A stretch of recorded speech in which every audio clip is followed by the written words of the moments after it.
विपक्ष की पार्टियां कैसे गरीब और मध्यम वर्ग की जेब काट रही हैं, ये भी देश के लोगों को बताना चाहता हूं। ज्यादातर राज्यों में जहां बीजेपी सरकार नहीं है, वहां इन राजनीतिक दलों ने इस कटौती का लाभ जनता में ट्रांसफर नहीं किया है। इन राज्यों में जिन दलों की सरकारें हैं, वो जनता के साथ, गरीब और मध्यम वर्ग के साथ विश्वासघात कर रहे हैं। साथियों, गरीबों की सेवा का ये भाव, गरीब की जेब की चिंता, भाजपा हर पल उनकी मदद में खड़ा रहता है और यही भाजपा की पहचान है। लेकिन विपक्ष की पार्टियां कैसे गरीब और मध्यम वर्ग की जेब काट रही हैं, ये भी देश के लोगों को बताना चाहता हूं। ये विपक्षी लोग पेट्रोल की कीमतों पर बहुत हाय तौबा मचाते हैं। देश के लोगों को राहत देने के लिए केंद्र सरकार ने 2 साल में 2 बार एक्साइज ड्यूटी कम की है। लेकिन ज्यादातर राज्यों में जहां बीजेपी सरकार नहीं है, वहां इन राजनीतिक दलों ने इस कटौती का लाभ जनता में ट्रांसफर नहीं किया है।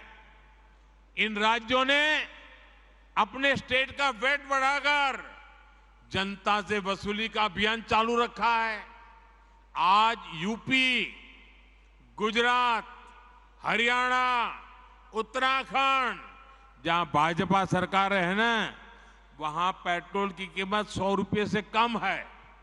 लेकिन बिहार में पेट्रोल 107 रुपया, राजस्थान में 108, तेलंगाना में 109, केरला में 110।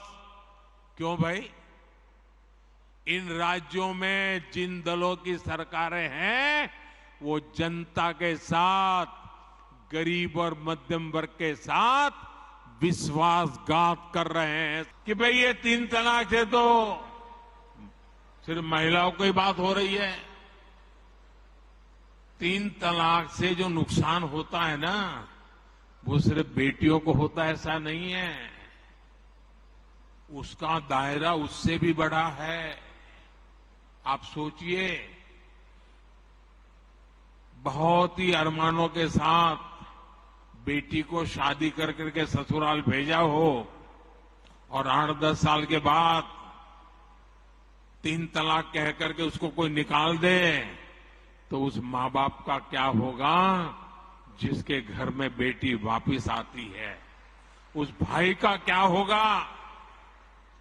वो भाई, पिता, सब उस बेटी की चिंता में इतने दुखी हो जाते हैं।